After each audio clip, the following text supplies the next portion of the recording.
education and prevention information. I've attended a lot of these events with my wife, Demi, who I'm proud to say works for the American Cancer Society through the years. But this one has a special meaning for my family and I, because not only do I stand before you now as a continued supporter in the fight against cancer, but I now stand before you as someone who has heard the words, "You have stage 4 cancer." Someone who has fought for my life against cancer on the battlefields of surgery, chemotherapy, and radiation, and now someone who humbly and so thankful to God stands before you in remission and cancer-free.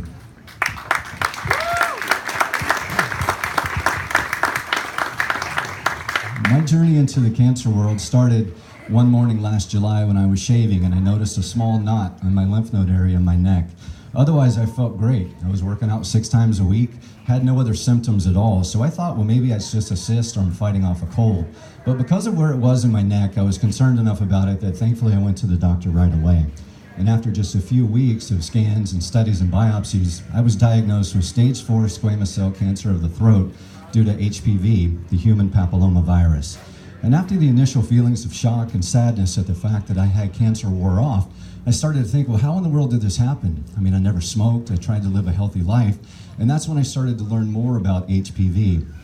The only connection that I had had to HPV before that was around 2006 when my daughter's pediatrician recommended that she be given a shot that could prevent the HPV virus that was known to cause cervical cancer in girls and women.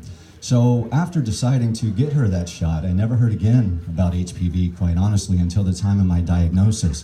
And I was initially confused because I thought at that moment, or up until that moment, that that particular virus could only affect women and only cause cervical cancer. But obviously on my journey here today, I've learned a lot more about the devastating multiple cancers that the HPV virus can cause in both men and women. The Center for Disease Control estimates that 90% of all Americans, 90%, that's 4 out of 5 people, will have an HPV virus at some point in their lifetime. Every single year, 14 million people become infected with the HPV virus. And on any given day in this country, there are 79 million people that are walking around with the virus. Most people don't even know that they have it. There's not even a medically approved method for a male to be tested for HPV. Now, for most of us, or most of you, you won't even know that you had it, and your body will naturally fight it off. But unfortunately, for those people that the cancer turns on in due to the HPV virus, although the odds are good for survival if you catch it in time, your journey to remission is a brutal, life-changing journey. My journey started with surgery to remove my tonsils and parts of my tongue and my throat. I then went through 35 high-intensity radiation treatments to my head and neck over a 7-week period, while at the same time receiving chemotherapy with the drug cisplatin, which is known to be the super chemo. And at the end of that journey, my body was absolutely ravaged from the cumulative effects of radiation and chemotherapy. I lost my sense of taste, I had unbelievable fatigue, indescribable pain despite being on the heaviest of pain medications. I developed dry mouth as a result of my salivary glands being pretty much obliterated during the radiation process. And I had so many sores develop in my throat, my tongue, and my mouth that eventually it became too painful to swallow my own spit. And the only thing that kept me alive for several months at the end was receiving nutrients through a feeding tube that had surgically been installed into my stomach. At the end of that journey, I had lost over 65 pounds and my body was an absolute mess. And then my recovery was supposed to start, but unfortunately for me, they found another strange skin cancer on my face and I had to have another 3 weeks of radiation to my head before my recovery could begin. And then it didn't feel like much of a recovery at all in the beginning because my body was just hurting so badly. And I didn't feel like I'd accomplished anything, but through the love and support of so many people, I realized that I accomplished something quite amazing. I had survived that brutal treatment, and most importantly, I had a chance to get my life back and to continue on living. And so then it became about just fighting to get back. Most of the time just hanging in there in the beginning, but fighting to try to get back, get through the day, make it to my bed at the end of the night, go to sleep and pray somehow, some way, tomorrow would be better. And it was a slow, excruciating process, day after day, week after week, month after month, until my body slowly started to respond, and I found out that I was in remission. But as anyone knows who, thank you. As anyone who has ever had a diagnosis of cancer knows, even when you do hear those beautiful words, you're in remission, you are never the same. Your life changes as you adjust to your new normal, physically, mentally, and spiritually. And you just have to find a way to somehow adjust to the new life and just celebrate the fact that you're still alive.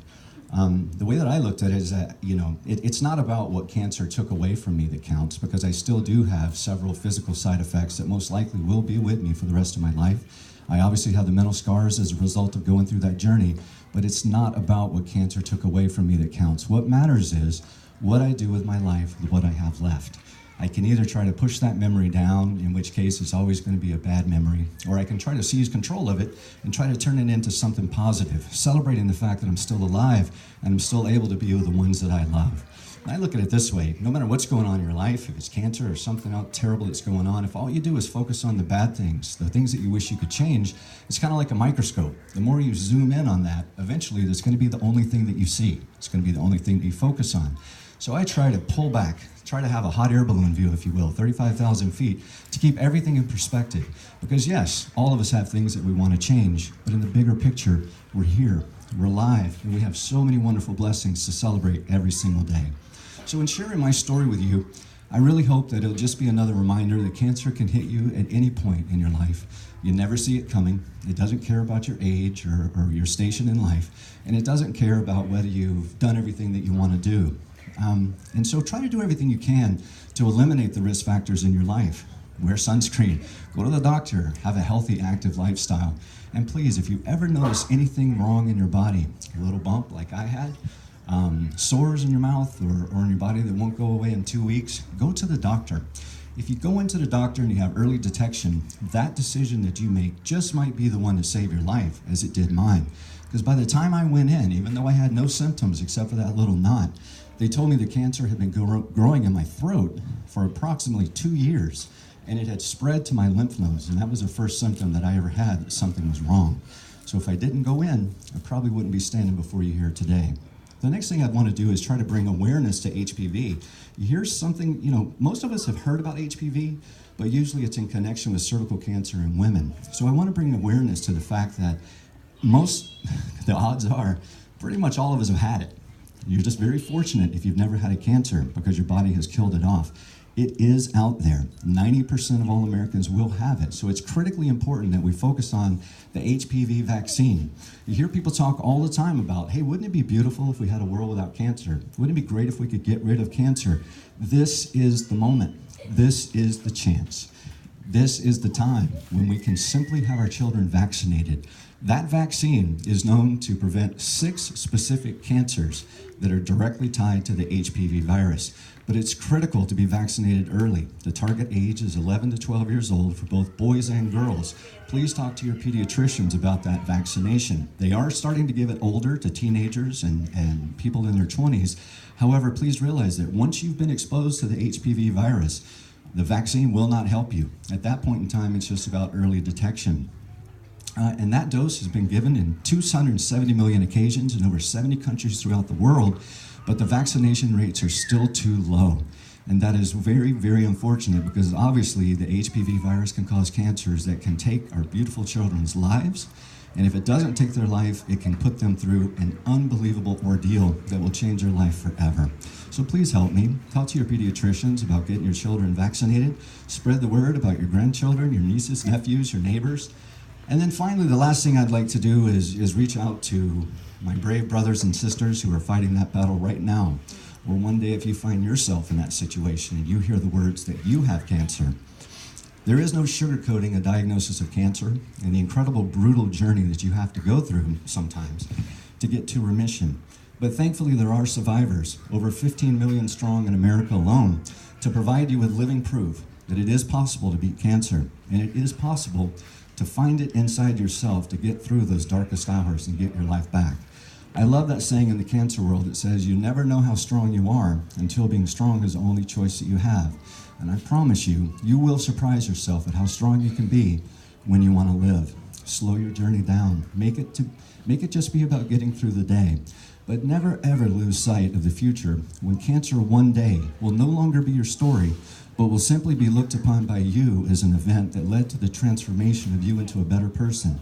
Because through that pain, that struggle, and that sadness, God will create in you an appreciation for life that will mean more to you as a result of your journey than anyone else could ever imagine. Because it's when you come face to face with your own mortality and you survive that you truly develop that appreciation for life. I tell people all the time now, there is no such thing as an ordinary day. Every day is precious. Every second that you have with the people around you is awesome. So I pray for all of you as you leave here today, whether or not cancer has touched your life or not, may you never have another ordinary day. May all of your days be extraordinary as you recognize the blessings around you. God bless you. Have a wonderful day.